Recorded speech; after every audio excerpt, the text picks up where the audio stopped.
नमस्कार, मैं हूं रवि तिवारी। आप देखना शुरू कर चुके हैं लोकल टीवी। मेरे पीछे स्क्रीन पर, लोकल टीवी की स्क्रीन पर जो वीडियो आपको चलता नज़र आ रहा है, जो फोटोस आपको दिख रहा है, ये वीडियो और फोटो अमलीपदर की सूखा नदी के रपटे का है। आज हम सूखा नदी रपटे के विषय में क्यों बात कर रहे हैं, इसका विस्तार आपको इस खबर में बताऊंगा।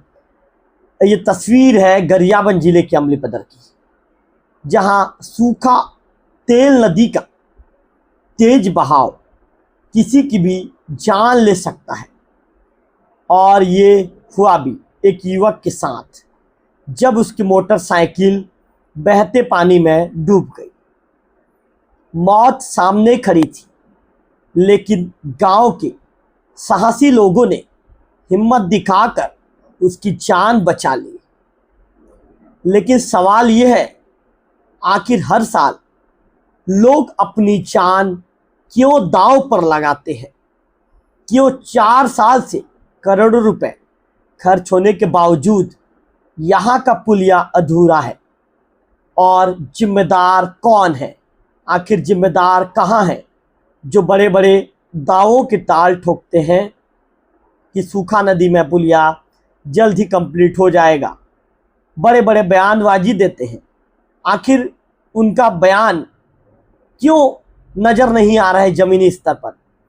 कई तरह के सवाल हैं जो जिम्मेदारों की कार्यप्रणाली पर बड़ा सवाल खड़ा करता है। साल 2019 सरकार ने सूखी तेल नदी पर पुलिया बनाने के लिए 7 करोड़ 40 लाख रुपए की स्वीकृति दी। MG एसोसिएट्स नाम की कंपनी को भी काम दिया गया, पर नतीजा क्या हुआ? 4 साल गुजर गए, एक पिल्लर तक कंपनी खड़ी नहीं कर पाई।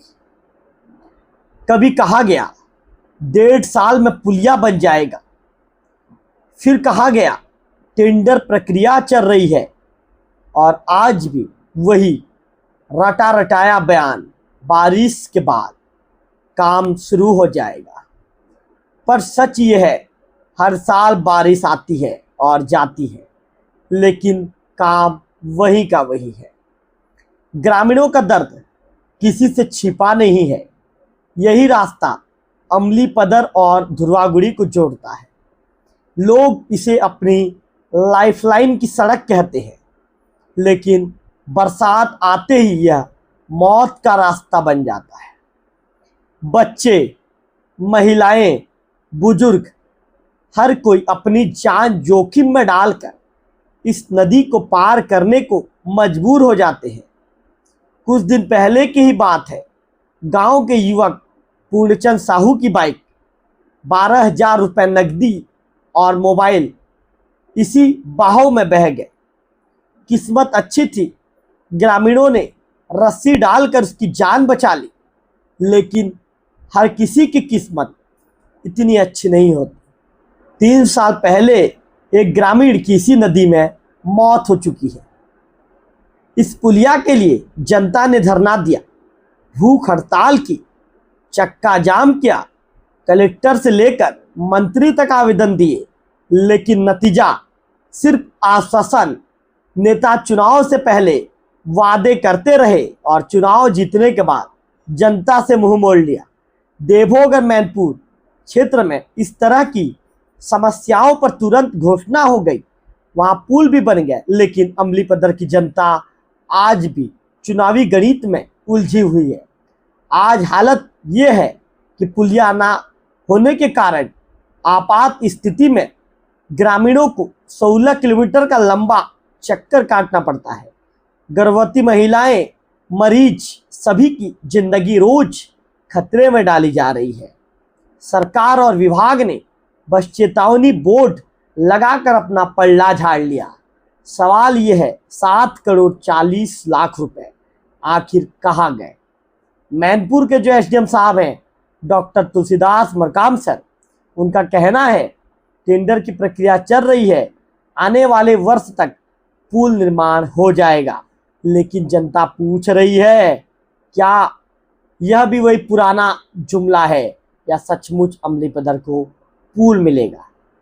ये पुल सिर्फ एक अधूरा निर्माण नहीं है, ये पूरे सिस्टम की नाकामी है। यह जनता के साथ सबसे बड़ा विश्वासघात है। सवाल साफ है, क्या अमलीपदर को कभी पुल मिलेगा या फिर हर बार की तरह सिर्फ झूठे आश्वासन? आपको क्या लगता है, क्या सरकार, जितनी भी छत्तीसगढ़ में सरकार बनी है, चाहे कांग्रेस की हो या बीजेपी की, जनता को धोखा दे रही है? क्या जिम्मेदारों पर कार्रवाई होनी चाहिए?